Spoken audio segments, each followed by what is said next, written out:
Well, hello there, traveller. Coming in from the cold. We've got a nice warm fire going. Welcome to Hearth and Tome Tavern. Can I pour you a cup of something?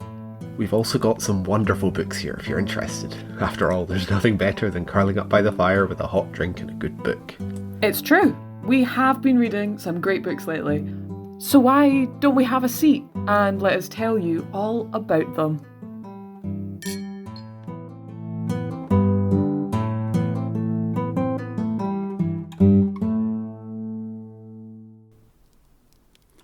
Hello and welcome back to the Hearth and Tome Book Club, a monthly podcast hosted by me, Phoenix Arden. I use they, them pronouns. And me, Eve Handyside. I use any pronouns.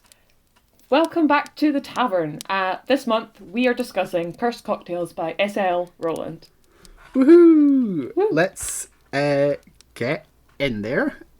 Firstly, of course, as ever, spoiler warning for Cursed Cocktails by S L Rowland, because we're going to be talking about it. And so this is your chance. Stop the podcast, go read the book, and then come back and listen to the rest of the podcast, because it's going to be incredible and you should listen to it. You should listen to all our wise words. Yeah. Yeah. We never say any unwise words, ever. Of course. Infamously. Yeah. So I guess we'll start out with, like, the plot. Yes. Of the book. So it is cozy fantasy. To me, I heard of this book. I saw actually a TikTok by the author advertising it as like the final part of like the holy trinity of cozy fantasy about drinks, because obviously we had Legends and Lattes, which is coffee, and then Can't Spell Treason Without Tea, which is tea, and now this is cocktails. I know we might have mixed opinions as to a certain book in that trinity. But I do like that we've got that little, like, trifecta, you know? Yeah. We've got opinions about the trifecta. Yeah. Yeah. So, the main character in this book is Roran, who is a blood mage. And, like, blood mages are super rare. And they're the only ones who can defeat these, like, really, really dangerous monsters that live up in the wild north of the kingdom or whatever. And he's been doing that for quite a while and has finally earned his retirement. So he retires, and a friend of his is like, hey, you should go, like, down south where it's, like, hot and sunny, because, you know, blood mages, when they use their power, it, like, hurts them. And he basically just now has, like, chronic pain. And so his friend's like, hey, go to the hot, sunny south and, like, relax, retire, recuperate. Have a fun, dandy time. Yeah. So he does. He goes to the confusingly named city of Eastbourne. Why is Eastbourne in the south, S L Rowland? Why? It makes no sense. That's not good brain sense to me. And one thing leads to another, and he ends up opening up his own cocktail bar in Eastbourne.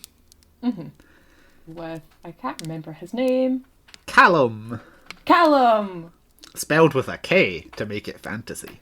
To add that spice that makes it fantasy.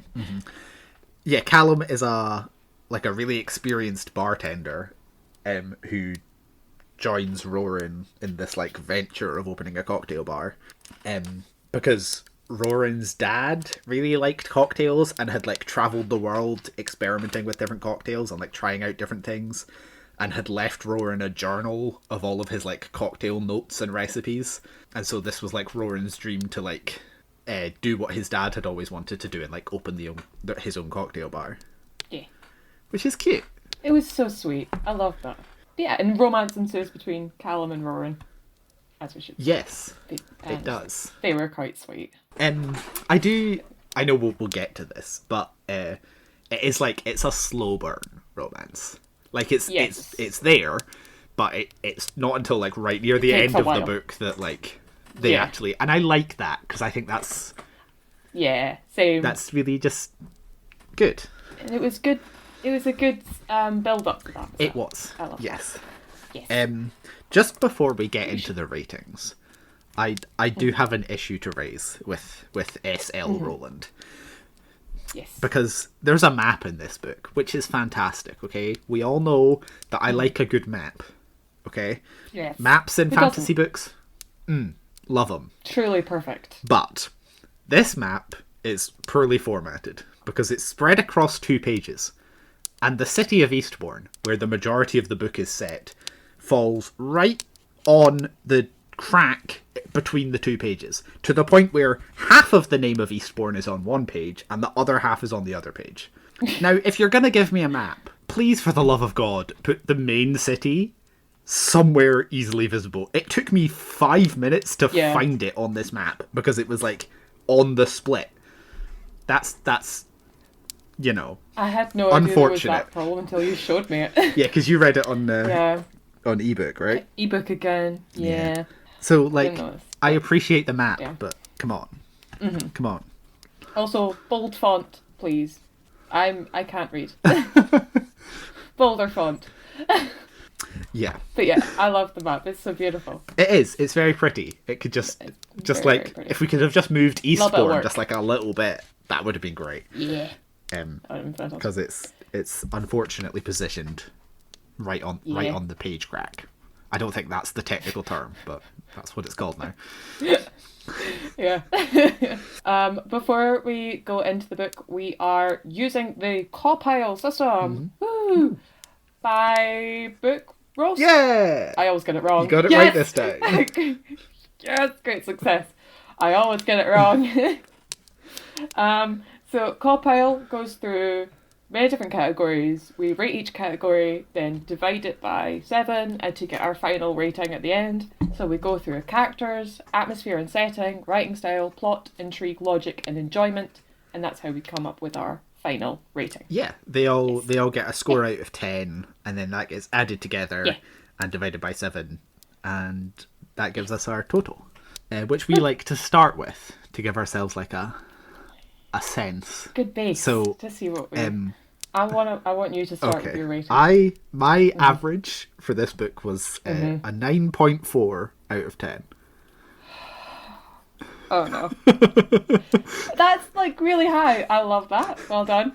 I gave it a 6.5 Okay. out of 10. Okay. Yeah.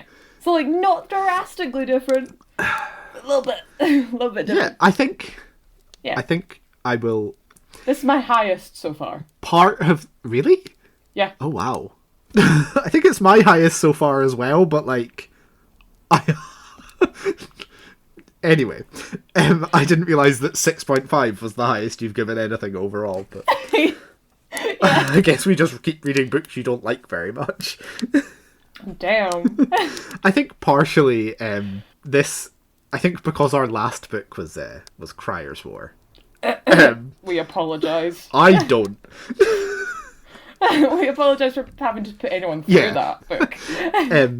So I don't know, maybe this like got bumped in comparison, but also I really liked this book. I really liked it too. I enjoyed it. I have qualms with like tiny bits, but I really liked it. My rating here is like it's like above half. I think that's really good for me.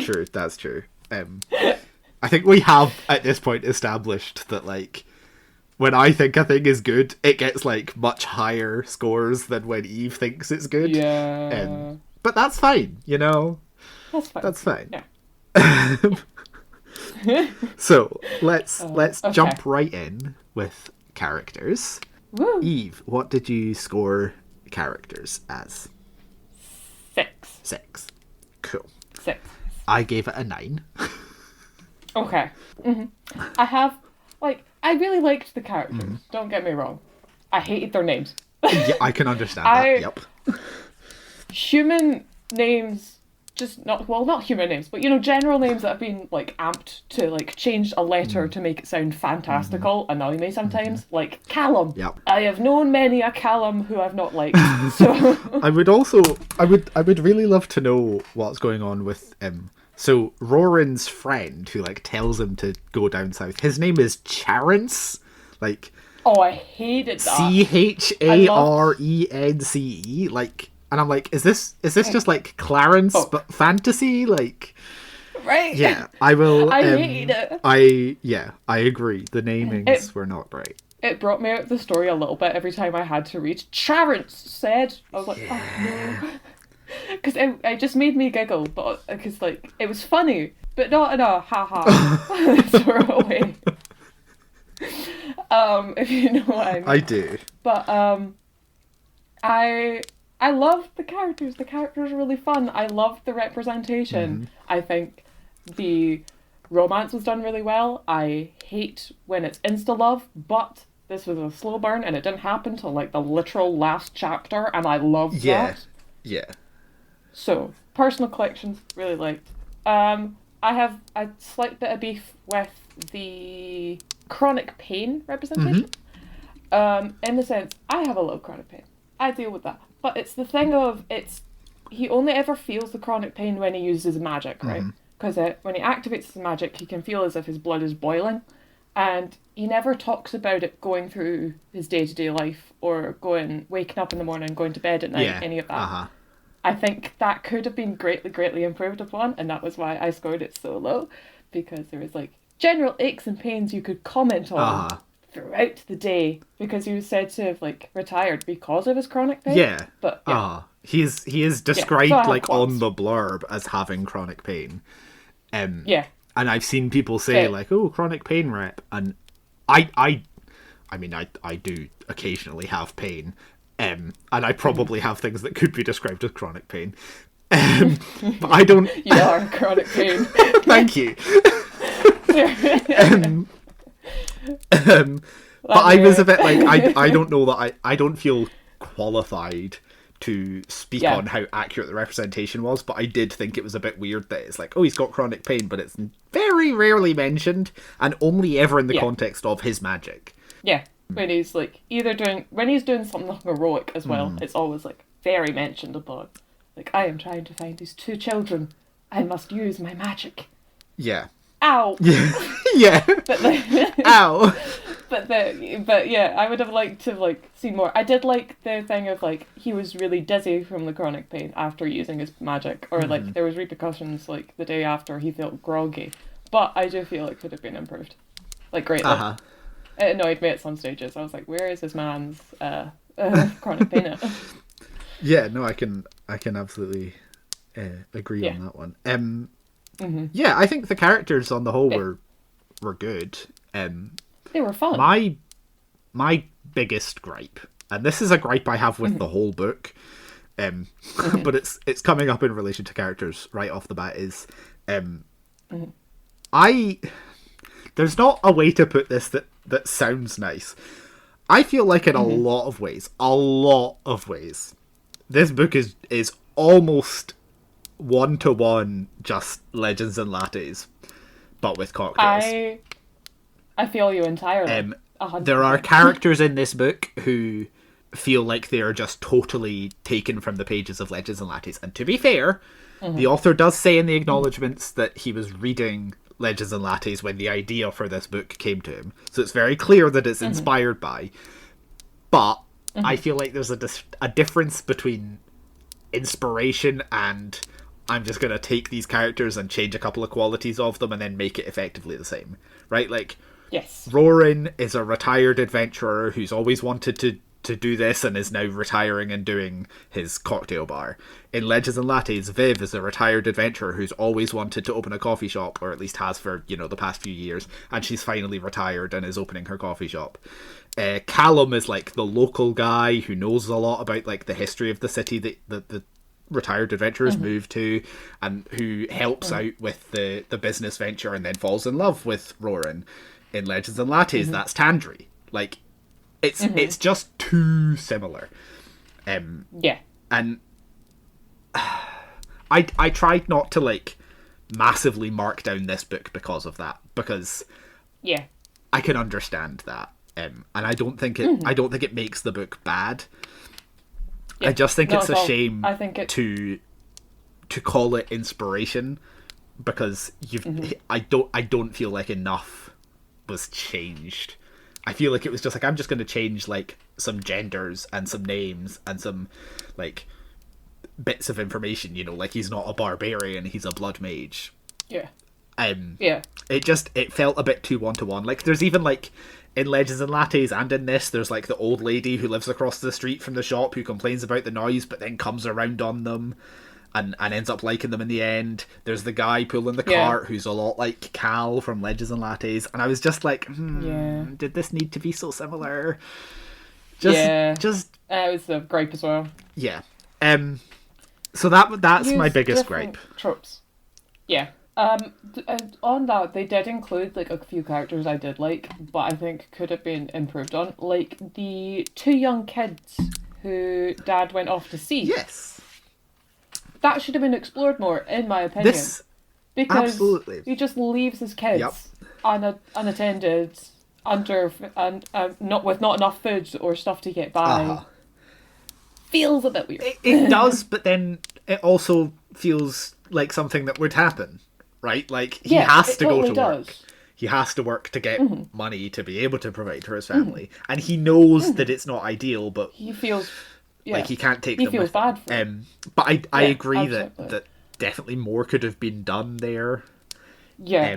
Especially because, in a way, that their whole family was linked to the final revelation of the plot. Yeah. Which I loved. The final, like, big, reveal at the end. Adored it. That was great. But, I would have actually kind of liked a chapter maybe from the dad's point of view, especially when he was at sea. Yeah, just... I think that would have been, like, a quick... cute add-in. Just something more there. Yeah. Because, so the kids are Cindy and James.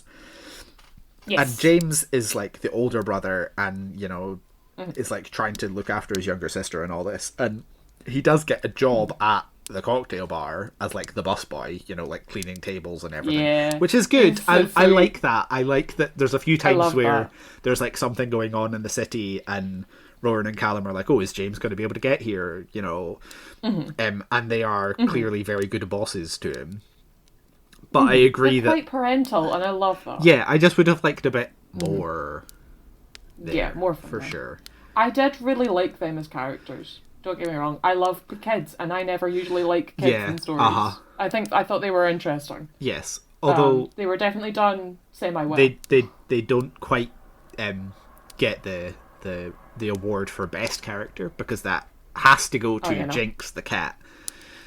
Oh yes! Oh my god! Jinx the cat is spiteful and I love Jinx the cat. I love that because the whole point is that like the cocktail bar that they open is in this building that everybody thinks is cursed. And so... somebody suggests that maybe the curse is like actually like rats scuttling about or whatever. And that Roran should get a cat. So he does. And, like, as soon as he has the cat, the first thing the cat does is, like, jumps up onto the bar where it's not supposed to be. And I'm like, this feels very misbehaving cat. It does. I was, like, looking at my cat like, you're just a carbon copy. Cheer God. It's like the end of one chapter. Where they shouldn't be. The end of one chapter, he's like told, you know, you should get a cat. That would probably help. And then the start of the next chapter starts with the line, "Damn it, Jinx, get down." And I'm like, yeah, that's a cat. I feel that every day. I know exactly how my cat is. They go where they're not supposed to be, they do what they're not supposed to do, and they don't do what they're told, and it's fantastic. Yeah. So I did love the cat. Yeah, and I loved that the cat immediately took to the old lady next door. Yes. Even though it hated everyone else. Yes. Very cat behaviour. Spiteful. Very cat behaviour. It was fantastic. I really did like Jinx. Jinx was really fun. Yeah. Jinx was really fun. And I really loved the... I can't remember what they named the fox. I don't think it gets named, does it? I don't think it does. I'm pretty sure it just gets referred to as the spirit fox the whole time. Oh, right. I think. I love the idea of the spirit fox under the floorboards. Yeah, the Jinx spines. It's very cute. I love them. Once again, could have loved a bit more context. Yeah. Why it was there, but you know, I think it was so cute. The whole point is supposed to be that the spirit fox is like in this world like a folklore thing, and it's like a guardian of the dead, and in the city of Eastbourne there are like catacombs running throughout the whole city underneath that have obviously lots of dead people in them, because that's what catacombs are for.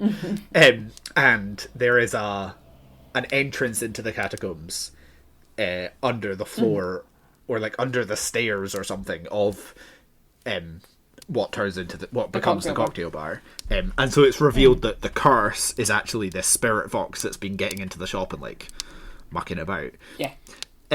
Which I loved. Which is very cute, and Jinx sort of has like a little love story with the spirit fox, which is adorable. It's so cute. But yeah, I would have also liked a bit more there, for sure. Because like, why was it there? I don't remember. Yeah, and like surely there's other cute entrances to be there, to the catacombs as well. So like catacombs. I understand why it's in the catacombs, right? Because that's like what it does. It like guards the dead. But why is it? Why does that mean it's like causing chaos in the shop? That's the bit that I don't exactly. I don't get. Why is it chasing off people? Yeah, that seemed weird. Because there was like numerous people before that were at the shop, so like it doesn't make complete sense. But I liked the fox. Yeah. I like the fox, but it could have been better. Anyway, shall we move on to atmosphere then? Yes, I gave atmosphere 6. I really liked the atmosphere. It was fun. I gave it a 10 because I also really liked the atmosphere. Oh no! I thought it was. Oh my god! Well done, us. I liked the atmosphere. I liked that he went to many different places. I should also say this is also setting. That is a 6. But yeah. I loved that. I loved the prologue, and I'll say that as in. I loved that we got to see initially how this man fights, how he does all this kind of stuff. Also, the kind of like layout of the world, really liked, and how he travels. Loved that. I thought it was really well put together. Yeah, I think it's I really appreciate, because it's a pretty big world for like a cozy fantasy book, right? There's a lot of places that are mentioned and stuff, and even though they don't go to most of these places in the book, they are talked about a lot. Still nice and I do think that the like lore world building aspect of it was done really well, right? Like through mentions of like his father's journal mentions of certain places, or people talking about where they're from, or even just him talking about where he's been.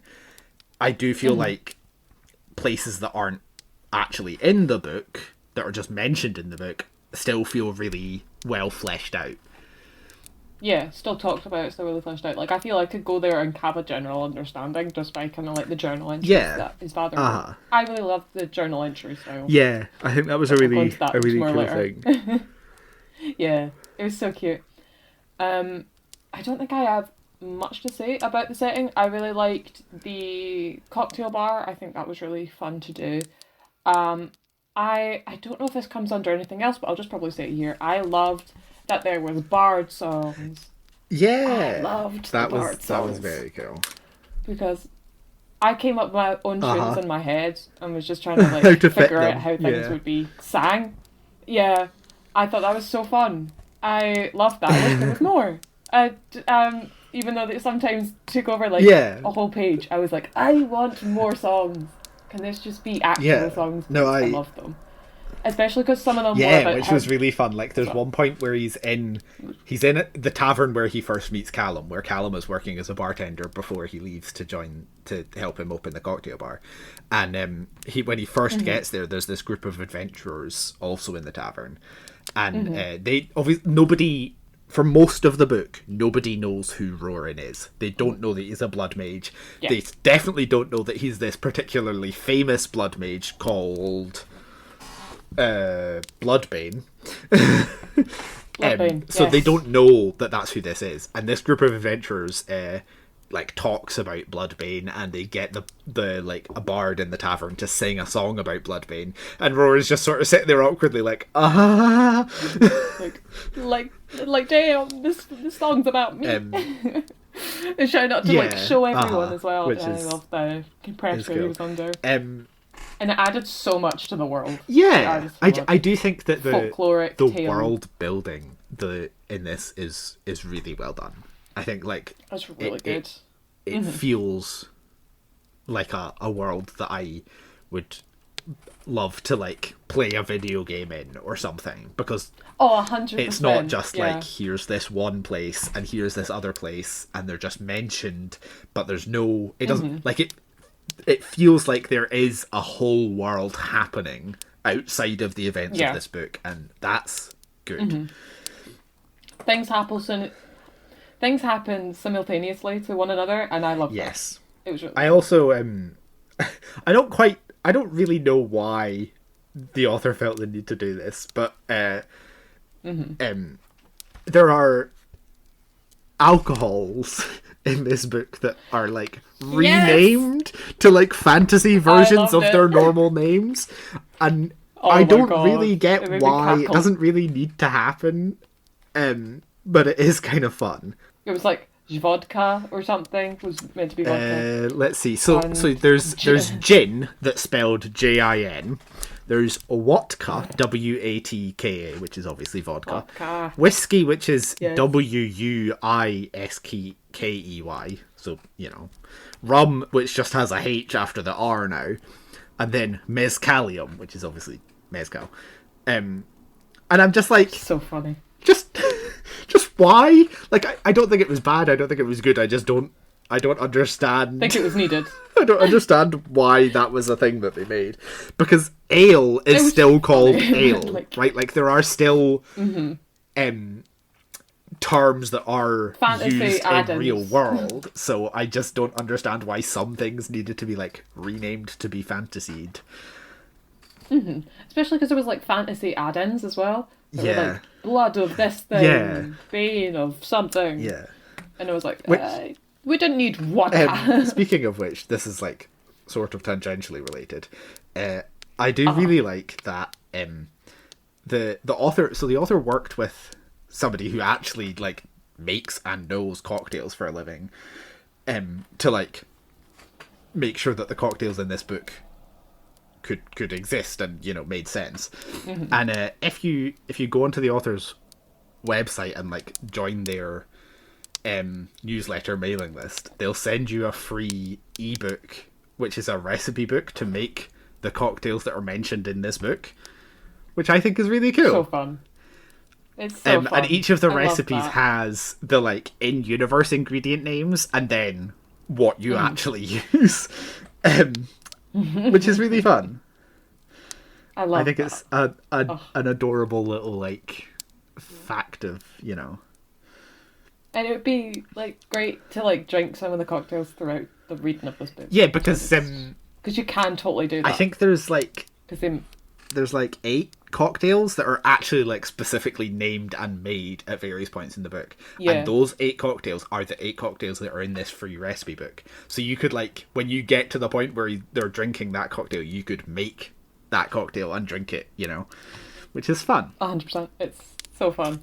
Love that. Plus, cocktails and books, I'm telling you, it's an opportunity, you know? It is. It truly is. Unless you get too drunk and then read and then don't remember what you read. Okay, so mocktails and books. Mocktails and books are great. I'm totally not speaking from experience. Anyway. Let's just continue. Let's press past it. Yeah, no, I just think that was a fun little sort of part of the world building that the author went, you know what, I'm actually going to make sure that these are, like, they're all based on real world cocktails. But I'm going to make sure that they feel in universe, and I'm going to give you a way to make them. I think that's a really fun way to do it. Yeah, it was so fun. I love it. Writing style. Writing style. Let's get right into that. What did you I give it an 8, which is my lowest score. I gave it a 5, which is my lowest score. I like the writing style. I think in some places it was very simple. Yes. I say simple, but it was like easy to read, go along with. It was very episodic, kind of like you knew what was coming up and everything. You could kind of guess. Doesn't do anything special. Different. Yeah. We mentioned this earlier that the big gripe was it feels like a certain Orc Cafe book. It doesn't feel very original in a lot of ways. No, it doesn't. But I do think that the cocktail bar is interesting, but I do feel that different plot lines could have been involved to make it a little bit better. I do think that like, oomph up a bit. It feels, even though it's still cozy fantasy, it feels tonally quite different from Legends and Lattes. Yes, 100%. It feels, I think the easiest way I can describe it is that it feels like Legends and Lattes, but for a different audience, right? Yes. Like it's not for. I mean, obviously, if you like Legends and Lattes, you'll like this probably, but it's you will not, love this. Yeah. The writing style and the tone aren't. They don't feel targeted at the same sort of person, and I appreciate that. But yeah, it does just feel too similar. I appreciate that it kind of like shifted away from like the bookstore, cafe, tea shop kind of thing, and went cocktail route. But like, I think the writing was good, mostly. Yes, the writing is good. I have one really specific gripe with the writing. One specific moment that I read and I was like, this is not... Is it weird? So right at the end of the book, there's a kraken attacks the city. Love the kraken. And it's great. That whole moment is great. And Rorin is the one who goes and stops it. He uses his blood magic. It nearly kills him. It's a whole thing. It's fantastic. That moment, really well done. I loved that. It's like a great like climax to the book. 100%. But when he wakes up, Callum helps him down the stairs from his room into the bar. I'm just gonna read the passage. Him. Please do. Dramatic reading. Yeah. He entered into a bar full of people. They sat in silence, every eye focused on him. There was a shuffle of feet as Cindy ran over and wrapped her arms around him, followed by James. His aches renewed with fresh life, but he'd die before he pushed the two of them away. Then, the entire bar stood and clapped as Rorin placed an arm around both children. Literally, everyone clapped. Right? It's literally that, like, internet trope of, like, I did this thing and everyone clapped. Which it's like a Reddit story. It is, and it took me right out of what was otherwise a lovely moment. And absolutely, as soon as I read that bit, I literally I groaned out loud. I was like, oh. I was like, okay, Rorin, stop being a white knight right now. Fair enough if everybody is like celebrating, but never, ever, ever, ever write the words everyone stood and clapped. Please. It was I had such a gripe with that. Like, it's not a way to end your book either. It's not. Everyone is standing and celebrating the main character. They're all clapping, woo! Because, like you say, it just feels like a Reddit story of, like, the time I saved a cat and then everyone clapped. I defended someone in a cafe and everyone stood and applauded. And, like, bear in mind, half the city's destroyed at this point. Yeah. So, like, why are they all here? Like, fair enough, his friends should be celebrating that he's alive, right? And, like, celebrating that he saved the city, or some of it. But just don't write it as like everyone stood and clapped. Yeah. I don't like it. That, to me, is poor writing. And I think it sort of goes to what you said. Yeah. There's a lot of quite simplistic writing in this. And that's not necessarily a bad thing. No, not at all. But it makes you fly through it, but it just could be improved. I like when there's like a bit of something special going on in the writing, and this didn't have that. It didn't have it. And it did have an everyone clapped moment, and that makes me sad. That's rough, buddy. I've read a lot of books, not as many as some people, but a lot of books in my 20 odd years on this planet, and this is the first time I've had an actual everyone clapped moment in a book. Yeah, groaning. And it made me very, very sad, and I never want it to happen again. It hurt. Yeah. But I will say one thing for the writing. I did really like one thing, and it was the romance. And I'm not a romance person at all. And I really, really liked this because it felt like acquaintances, friends to lovers, and it was very slow, and I liked that. It wasn't the Yes. main focus. Yes, I think the slow burn was done really well. Yes. And I think it felt like you could felt right. genuinely feel them getting closer Exactly. and growing to really like each other in that way that it does really happen in real life. Mm-hmm. Right? Like, every time I read that, like, insta-love trope thing happening, I can understand, like, seeing somebody and being like, ooh, damn, they're attractive. But I don't believe that, like, you see somebody and you're just instantly, like, in love, like, genuinely in love. Yeah, no. So when it's things like this and it's slow burn and it's like they start off as like a person at a tavern and the bartender, and they talk and they share uninteresting cocktails, and then they go and become business partners because they're both interested in cocktails and they want to do this and they have complementary skills for this. Callum has skills, Roran has money. Skills. Yeah.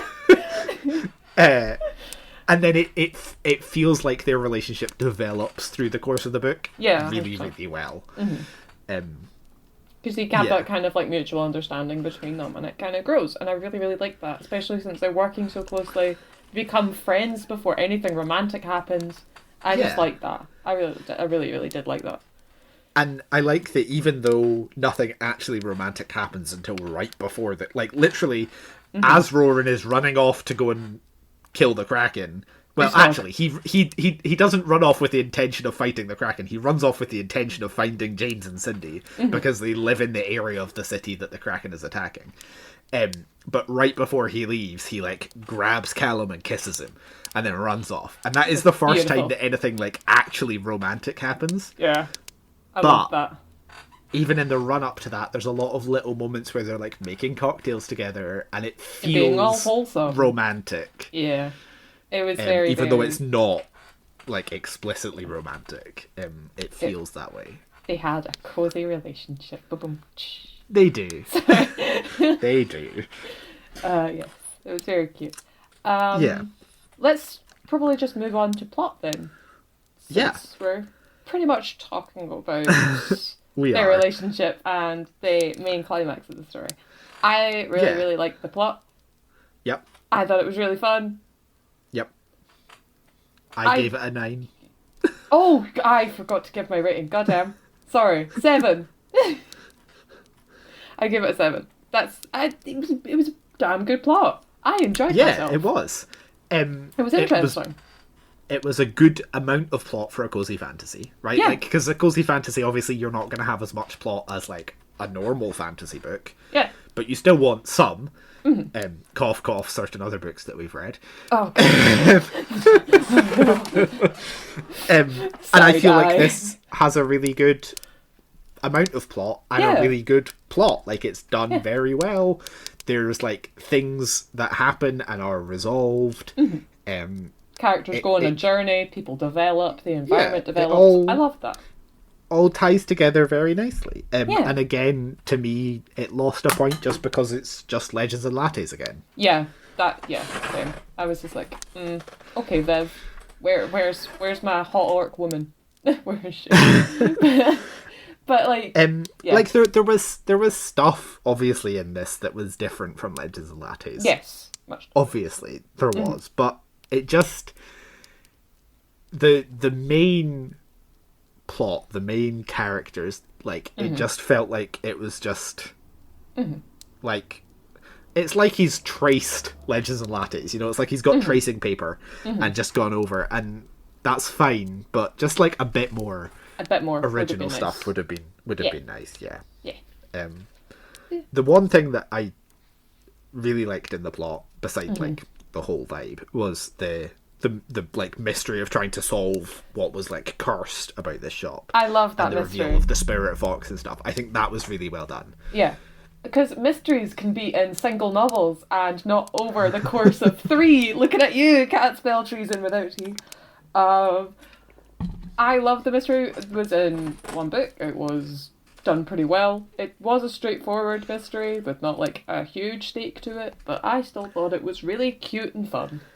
Yeah, and you don't want, because it's like the B plot mystery. You don't want it to have huge stakes because it's cozy fantasy.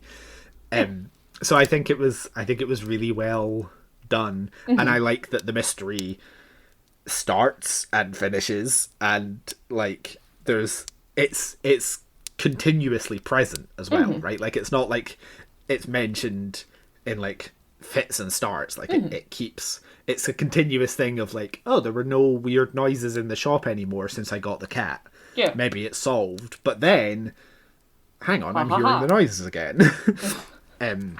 So yeah, I think the mystery was very well done. 100%. I thought it was really cute. I will say this though.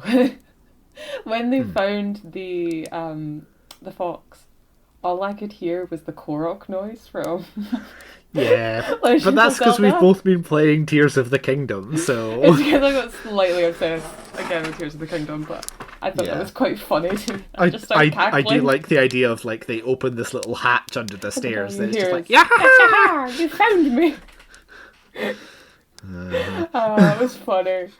Sorry. We'll continue yeah, with no, the plot. I am, yeah, 100%. I agree. I loved the mystery. It did have world world effects on the rest of the story. It allowed, it helped the middle bit of the story, which I think would have been quite dull if it didn't have the mystery, because nothing would have really happened. And it eased you into the big climax and the big plot point at the end, which I loved. I loved the Kraken. I love when a Kraken's in a book and it does it and people do it well. Oh, I love deep sea monsters. That's all I got to say in fantasy, because they're not done like often. Very cool. Yeah. Yeah. Yeah. Give me more Krakens. I love a Kraken, guys. Where's my gay Kraken romance? Great. Oh no, that's like a Chuck Tingle book like... right there. There probably is a Chuck Tingle book about a Kraken. There probably is. For anyone who doesn't know who Chuck Tingle is, he is quite prolific of being in quite stupid erotic novels. There was like Conquered by Clippy was one of them, is what I remember. Yeah, he writes mostly gay smut. Gay smut. That is really hyper specific and funny. It's so funny.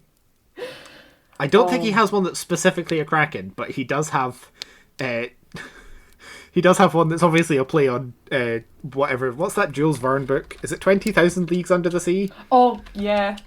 Is that what that book's called? I think so. Yeah. So Chuck Tingle's version is called 20,000 Pounds Into My Butt. And the cover is a guy in a sailor outfit and then a guy with a squid for a head. So I think that's as close as we're going to get to Chuck Tingle writing a Kraken book. Oh, that's where you think wrong. I'm going to contact that man right now. I'm like, Chucky boy, can you write me? Anyway. I love it at the same time. Sorry. Yeah, more Krakens in books is the important More part. Krakens in books. Loved it. It's great. End of work. There we go. Anything left to say about the plot overall? No. Okay, I'm great. good. Intrigue. Woo. Yeah, I gave it a 10. I gave it an 8, which was my highest. Yeah, I kept reading the book. I barely put the book down. Same. Like you said in just before, the curse thing helped to lift up the middle section of the book that otherwise might have been a bit of a drag. Yeah. So yeah, I was intrigued the whole way through. Same. Yeah. I read this over I think a 2-week period, just purely because I was reading 8 books at a time. I know I talk about it, but also I wanted to slow down because it was way too early to have read the book. So I was like, I'm gonna keep it on the back burner, and even then, still loved it. I still wanted to read it over some of the stuff I was reading at the time. I still read it fairly quickly. I read it in a couple of days, I think. So yeah. I had 2 chonker books going on at the time, over 12,000 pages. Yeah, that it was really good to come to this kind of fair enough cocktail bar. It was a good little cozy thing away from all these really big high fantasies I was reading as well. So I loved this. I loved it. It was great. I had a great time. I wanted to keep reading. I don't all the really time. have anything else to say on Intrigue. Like, No, not really. it was great. It was great. Logic then. Yeah, Logic also got a 10 for me. Logic got a 5 for me. As I've previously stated, I had qualms with the book. Like, I wanted more discussion of the magic system, because I didn't fully quite understand the blood mage thing, because he just seems to activate and deactivate. It felt like a Power Ranger thing. He was suddenly in the zone. And there should have been like build up. I am activating my blood magic. I can feel it course through my veins. Blah blah blah blah blah. This is how I use this. This is how I use that. Didn't have that. I wish there was more of an explanation. I can understand that. But like, I like the magic system at a basic level. I thought it was fun. Yeah. Yeah. I feel like it's almost like I think that it could have been made clearer, but Yeah. the way I took it was that his blood magic is a very like instinctual thing. Right? Yes. So it's not like he's like casting a specific spell. Yes. He just like does the things because he just like can feel the heartbeat or whatever. It was like, I think that when he first appeared in like the prologue, it was like there was only like, I think it was, okay, I might be wrong, but it's been a while since I read the book. That it was only a few blood mages born. Like ever, born into being blood mage, you don't get he's to like, one of like teach. a handful. Yeah, so like I did like that you have to be born into a specific power. Sorry, tongue tied again. I really like that, but I just do think there more magic system stuff. I would have liked, but I do see why it's not completely necessary. But yeah. Yeah, it's just your preference. Yeah, it's just my totally fair. Yeah. Yeah, no, I think it was really well done. I did like, and you know, there weren't plot holes. There weren't like failures to stick to any predetermined rules. Yeah. Yeah, and I didn't mention this earlier. Damn. I love the dwarves. Now's your chance. I love the dwarves in this book. I love them so much. They're so fun, and I love how they've got this whole business empire. Yeah. In this book, I thought that was really fun. I think I liked how that was a good way to introduce them. I like how general. they're like a crossover between very corporate business and like mafia. Yeah. That was right, so because funny. the dwarf that he buys the building from to open up the shop, it feels very much like he's like the head of the family, you know, and it feels very like he's like having like a meeting with a mafia don, like sitting down in the tavern. Yeah. I really love that. But so yeah, funny. I really like the dwarves. Yeah. Oh, they were so fun. Yeah. Anything else you want to say for Logic regarding the world and stuff? Nope. I'm all good. Fantastic. Well, the last section we've got is enjoyment. Yeah. I gave it a 10 again. I gave it a 7.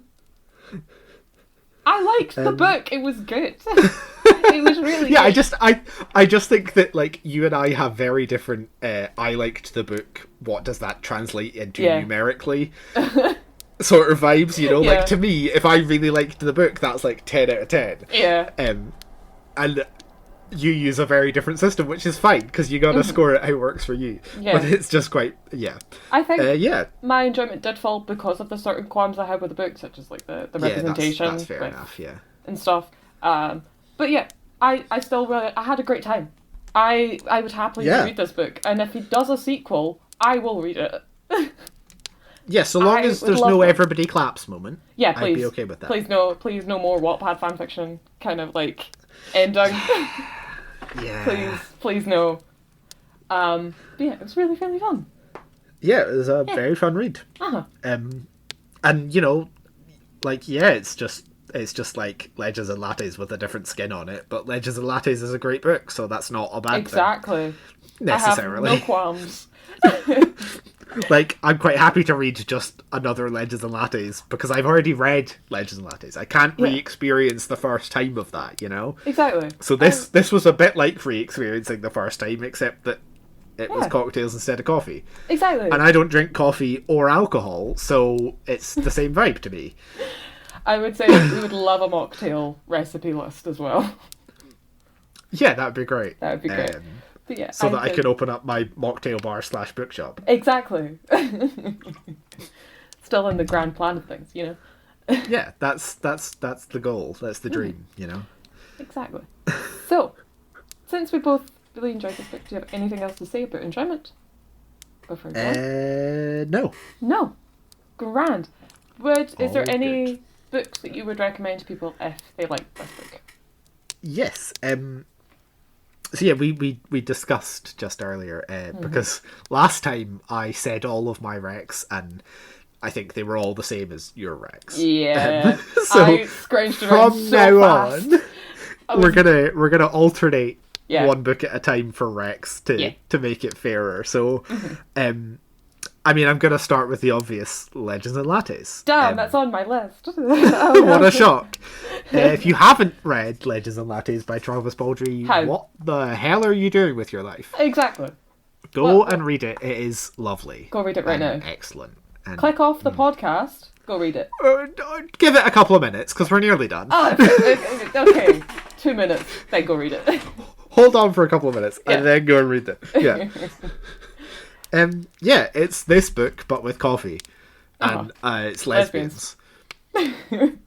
Love lesbians. What's not to like, you know? Exactly. Big buff orc lady and Succubus. what is she? She's an incubus. Succubus. Yeah, incubus is the man version. Yes. And yeah, I love that book. So and they open a coffee shop together in a city that has never heard of coffee, and it's very cute. And there's a rat called Thimble who bakes, and I love him. And Calamity, the builder. Calamity. The builder. Not Calcifer. Not Calcifer. I was like, wait, this isn't Hill's Moving Castle. Yeah, Calamity the builder. Calamity the builder. I loved Cal so much. But yeah. So yeah, Legends and Lattes. Bam. Go read it. Read it. I'll go into the next one. A Psalm for the World Built by Becky Chambers. Woo! Yeah. Pretty much any Becky Chambers, to be honest with you. Yeah, they're all cozy. They're all cozy. Sam for the Wild Built particularly. So. Particularly cozy. It's under 100 pages, or I think it's just over 100 pages. I think it's like 150 or something. Yeah. It's a duology about a travelling tea monk who finds a robot in the wilds and brings it back into society, and just to see how. And it's about their relationship, and it's about the human experience, and about mental health, and it's so cute. What does it mean to have a purpose? Yes. It was so sweet. Adorable. It made me cry. Oh, same. Big tears. So, you know, go read that. Please. It please won't read take that. you long. Sit down with a cup of tea if you like tea, or a cocktail. Something else if you don't. Yeah. And enjoy that cozy vibe. Exactly. Yeah, I will recommend Can't Spell Treason Without Tea by Rebecca Thorne, because even though Eve didn't like it very much, I did. I mean, it's cozy. It's cozy fantasy. Yeah. A lesbian couple who run away from their high stress lives and open a bookshop / tea room, and it's cozy. And it has some flaws, but it's good overall. And if you haven't read it yet, we've got an episode about it already out. Exactly. You can... If for some reason you're listening to episode 4 without having to listen to episode 1. Yeah. Like some sort of weirdo. Like, why would you do that? So yeah. Anything else? Recommendations? One more. I've got Kings of the Wild. I cannot remember the name of the writer. Apologies. If I remember, I'll stick it in here in post-edit. The Wild. Kings of the Wild. WYLD for wild. Oh, I see. That'll be why I'm not finding any books called that. Yeah. Nicholas Eames. Okay, perfect. There we go. It is basically about an old adventurer gang who have retired and given up the ghost. One of them has a child who is in danger, and so he has to band the boys back together and go find her. And it's basically what happens to your D&D party after the end of your campaign. So it's these older adventurer group band back together incredible. and goes out. I loved the book. There's a sequel I haven't read yet. It's so fun. One of them, I'm just going to spotlight one of the characters, is a king who of this country whose wife hates him and tries to murder him throughout the book. And I love him so much. It's so good. So please go read that. It's so fun. That sounds great. Yeah. And I guess my last recommendation, I would say TJ Klune. Yes. Where House in the Cerulean Sea and Under the Whispering Door and In the Lives of Puppets. They are all cozy. They are all very different vibes, but they're just like nice, cozy books. Yes. So 100%. Can't go wrong. Yeah. So I think that's everything. Yes. So. Wait, hang on. Okay. Next month. Next month. We may have already mentioned this prolific I forgot this last time. We may have already mentioned the specific author in the episode, but yeah. Would you like to say? Except to be fair, this is going to be different from the normal books. This is very different from the normal. What we picked for next month. I can't wait. Yeah. So we're going to be reading Camp Damascus by Chuck Tingle. I'm so excited. Yeah, it's not smut, it's horror. Queer horror. Woo! It's queer horror set at a sleepaway camp, is it? Yeah, I think it's like a conversion camp. Yeah, it's a queer horror set at a gay conversion camp out in like the mountains. So cool. And yeah, it's written by the one and only Chuck Tingle. The only. I'm looking forward to it. I can't wait to read this. Not that I've read any of his other books. Me neither, but I appreciate both the he names seems and like the a cool covers. guy. He seems funny. I want to be his friend. I want to know if you don't what the follow hell. Chuck Tingle on Twitter, you should follow Chuck Tingle on Twitter because he's excellent. He's so funny. But yeah, that's our pick for next month. Woo! Yeah, next month, August. Goddamn. Definitely. Goddamn. Yeah, because this is July. This is totally July. Oh, and of course, don't forget to also listen to our other podcast, which is on the same podcast feed as this one, which is Talking in the Tavern, where we talk about random shit. It's even more chaotic than this, because we have even less of a structure. So listen to those episodes, because they're funny. And they're new. You should listen to us talk, because we're just so funny. We're so funny all of the time, and so great all of the time. And, you should trust us about our opinions about ourselves. Of course. We're totally unbiased. Yeah. I suck. What am I going to do about it? Be funny on the internet, obviously. Okay. Thank you so much for joining us here at the Tavern. Phoenix, where can our listeners find you outside the podcast? So, if you want to follow my personal Twitter and hear me, well, at the moment it's going to be a lot of like, oh God, help me, I'm buying my own home, because that's terrifying. That is then quite frightening. You can follow me at Beans and Fungi. Or if you want my like book thoughts, then you can follow my very hiatus-y book review blog, which is the Firebirds Bookshelf. So you can find that at the Firebirds Bookshelf on Instagram or at Firebirds Books on Twitter. And what about you, Eve? Well, you can find me outside of the podcast at ERHandyside on both Twitter and Instagram, and you can also find me on TikTok. Woo! I should say my handle, Phantom _frog on TikTok. We're so good at these outros. We're so good. I know I'd miss something out. Yeah, and obviously make sure to follow the podcast. We are on Twitter at Hearth and Tome and on Instagram at Hearth and Tome Pod, because we'll be actually putting stuff on those at some point. You say this, and I will forget. It'll happen eventually when we get around to it. At some point. We're both Eurospicy and idiots, so yeah. It's a wonder that we get together to record these episodes. It is a wonder. Don't expect too much, but if you want the occasional like, oh, by the way guys, a new episode's coming out tomorrow, then that's the place to go. It's where to find us. Yeah. Do you want to do the outro? Sure. Yeah, join us, travellers, here at the Hearth and Tome Tavern for future episodes of our book club, and of course for Talking in the Tavern. Woo! Yeah. Thank you so much. Bye. Bye.